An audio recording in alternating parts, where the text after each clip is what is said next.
నిత్యం స్వామివారి దర్శనానికి లక్షల్లో మంది దర్శించుకుంటున్నారు. అయితే మొన్న రోజున ఈ శ్రావణ మాస ఉత్సవంలో సమన్వయ సమావేశం పేరుతో ఉరుకుంద దేవస్థానంలో ఒక సమావేశం పెట్టారు. భక్తులకి సౌకర్యాలు కల్పించేది ఎలాగా, సలహాలు సూచనల కోసమని. అయితే ఈ పరమ పవిత్రమైన హిందూ పుణ్యక్షేత్రాన్ని అక్కడ నిర్వాహకులు దారుణంగా అవమానపరిచే ఒక కార్యక్రమాన్ని చేపట్టారు.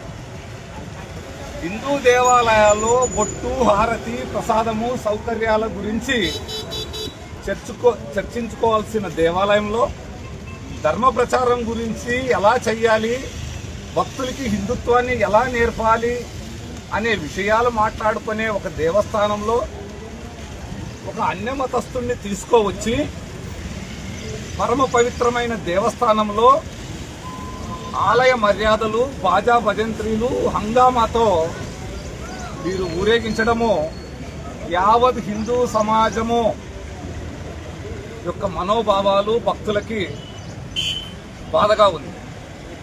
ఈ చర్యకు పాల్పడినటువంటి వారిని కఠినంగా శిక్షించాలా?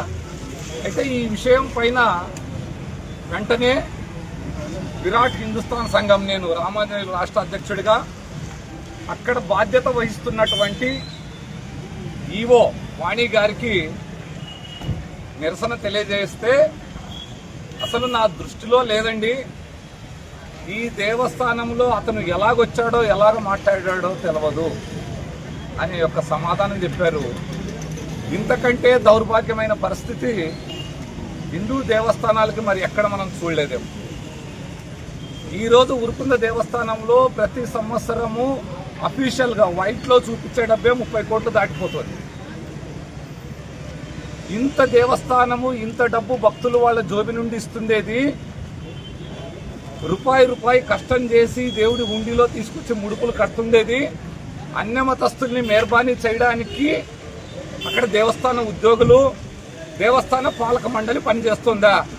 దీన్ని విరాట్ హిందుస్థాన్ సంఘం ఖండిస్తూ, ముందు ఒకవేళ ఎవరికైనా బాధ్యత, భక్తి, సిగ్గుశరం లాంటివి ఏమైనా ఉంటే ఆ దేవస్థానంలో బాధ్యతలు స్వీకరించే వాళ్ళు క్షమాపణ చెప్పి దీనిపైన ఎవరైతే కారకులో వారిని దేవస్థానం నుండి బయటికి నూకాల. ఈ దేవస్థానాన్ని హిందూ క్షేత్రంగా ప్రకటించాల.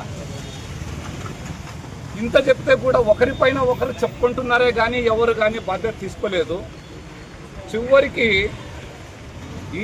ఈ మధ్య కాలంలో ఉరుకుంద దేవస్థానానికి ఒక ట్రస్ట్ బోర్డుని నియమించారు. ఆ ట్రస్ట్ బోర్డులో అనేక మంది రాజకీయ నాయకులు వారి వారి పరపతి పార్టీల నుండి వచ్చి ఉన్నారు. అయితే ప్రభుత్వం ఈరోజు ఏదైతే ఆంధ్రప్రదేశ్లో ఉన్నట్టు అధికారిక ప్రభుత్వము రాష్ట్రంలో ఉన్నటువంటి ఆలయాల బాగోగుల కోసం అనేక చర్యలు తీసుకుంటోంది.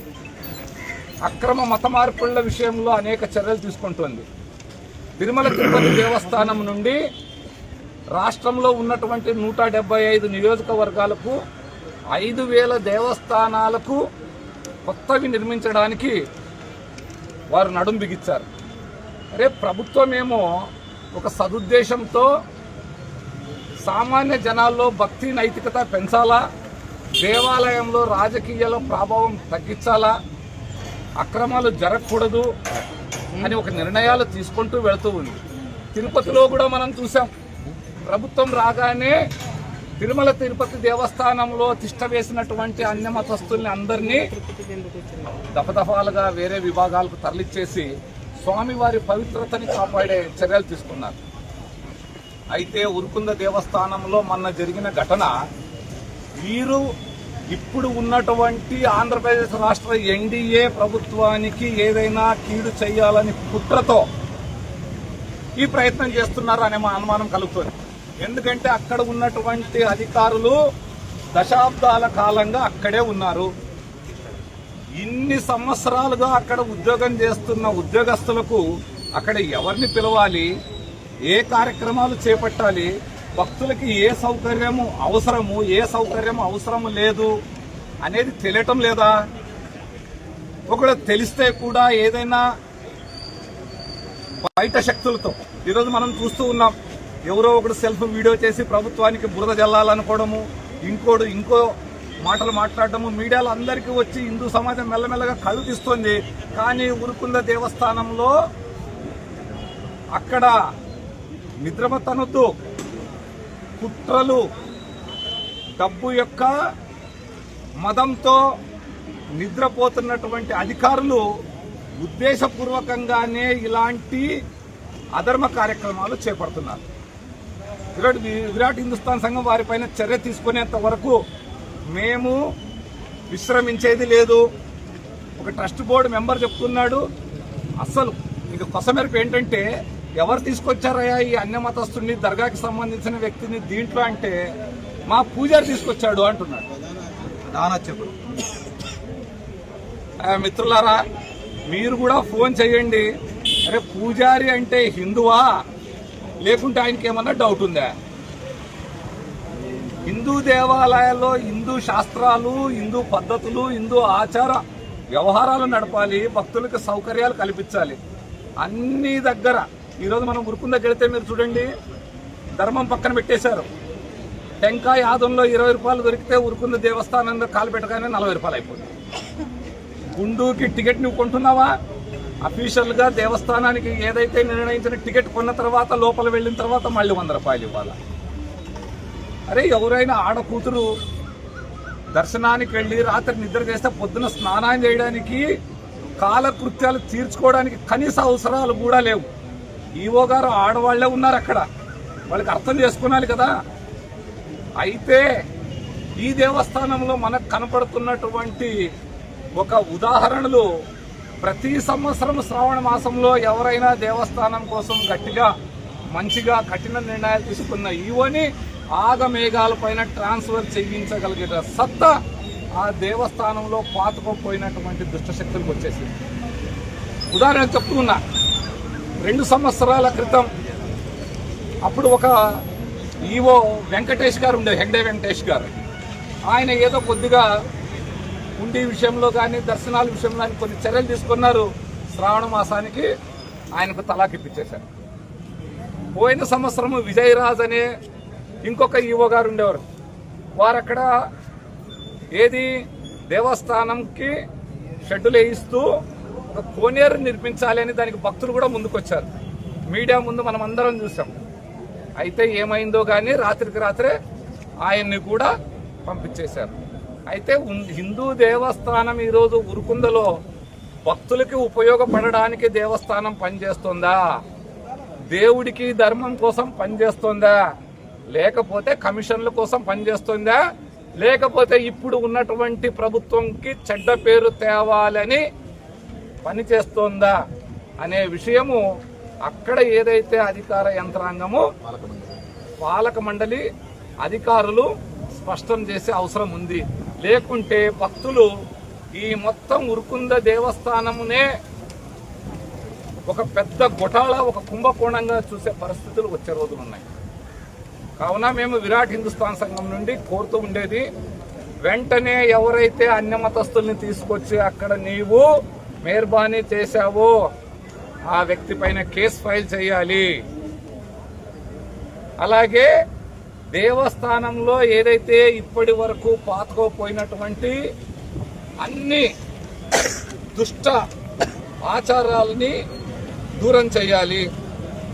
దేవస్థానానికి మనం లోపల వెళుతూ ఉన్నప్పుడే ఇది హిందూ క్షేత్రం అని బోర్డులు వెంటనే వీరు ఏర్పాటు చేయాలి. అలాగే ప్రతి దేవస్థానం ఆధ్వర్యంలో లావాదేవీలు జరుగుతున్న పూజా సామాగ్రి విషయం నుండి ఎక్కడెక్కడైతే డబ్బుల ట్రాన్సాక్షన్ ఉందో అక్కడంతా బోర్డులు పెట్టాలి, రేట్ల బోర్డులు ప్రకటించాలి, కింద నంబర్ కూడా ఇవ్వాలి. ఈ ప్రకటన తర్వాత ఈ రేట్లను అది కాకుండా అధికంగా ఎవరైనా వసూలు చేస్తే చర్యలు తీసుకోవడానికి నంబర్ ఇవ్వాలి. ధర్మ ప్రచారానికి సంబంధించిన, ఇది హిందూ క్షేత్రం, ఇక్కడ హిందూ ధర్మ ప్రచారానికి సంబంధించిన బోర్డులు ప్రచార కార్యక్రమాలు జరపాలా. ఇప్పుడే మనకు తెలిసిన విషయం ఏంటంటే రాష్ట్రమంతా హిందూ దేవాలయాలకు సంబంధించిన వ్యవస్థలో అన్యమతస్థులు ఉండకూడదు. ఎందుకు ఉండకూడదు అంటే వాళ్ళకి హిందూ దేవుడి పైన భక్తి లేదు, వాళ్ళు ప్రసాదం తినరు, మన దేవుడిని దేవుడు అనరు కదండి, సైతాన్ అంటారు కదా. ఇట్లాంటి ఏదైతే అన్యమతానికి సంబంధించిన ఏ ఉద్యోగస్తుడు ఉండకూడదని మనం డిమాండ్ చేస్తున్నాం. కానీ ఈ రోజుకి ఉరుకుందలో అన్యమత ఉద్యోగస్తులు అన్యమత వ్యాపారస్తుల్ని పెంచి పోషిస్తున్నారు. వీరి వల్ల కలిగే లాభం ఏంటి? ఈరోజు ఊరికనే మెహర్బానీ చేశారు, రేపు సువార్త కూటములు పెట్టాలని ఏం గ్యారంటీ? అందుకోసం ఈవో గారు, మీకు తెలుస్తుందో తెలియటం లేదో, మీ వెనకాల ఇవన్నీ జరుగుతున్నాయి, దీనికి మీరే బాధ్యత వహించాలా. అవసరమైతే 25వ తారీఖు చంద్రబాబు నాయుడు గారు ఆస్పరికి వస్తున్నారు. ఈ విషయాన్ని ఇక్కడ ఏదైతే ధర్నా చేశాం ఇదే ధర్నాని రాష్ట్ర ముఖ్యమంత్రి ముందర కూడా మేము ఉంచుతున్నాం. ఈ ప్రభుత్వానికి చెడ్డ పేరు, ఎన్డీఏ ప్రభుత్వానికి చెడ్డ పేరు తీసుకురావడానికి ఉరుకుంద దేవస్థానంలో ఏదో కుట్ర జరుగుతుంది అనుమానము విరాట్ హిందుస్థాన్ సంఘానికి కలిగింది. దీనిపైన సంజాయిషి ఇవ్వాలా. అలాగే పాలక మండలి ఎవరైతే ఉన్నారో, అయా మీరంతా దేవుడి పైన ప్రమాణం చేసి వచ్చింది, హిందూ ధర్మాన్ని కాపాడుతాను, దేవస్థానాన్ని కాపాడుతాను, దేవస్థాన నిధులు అక్రమాలు జరగకుండా చూసుకుంటామని వచ్చారు. ఒక్కవేళ ఇది చేత కాకపోతే మీరంతా రాజీనామా చేసి వెళ్ళిపోయింది. బాగు చేసేవాళ్ళు, దేవుడి పైన భక్తుండి చెయ్యాలనుకునే వాళ్ళు చాలా మంది ఉన్నారు.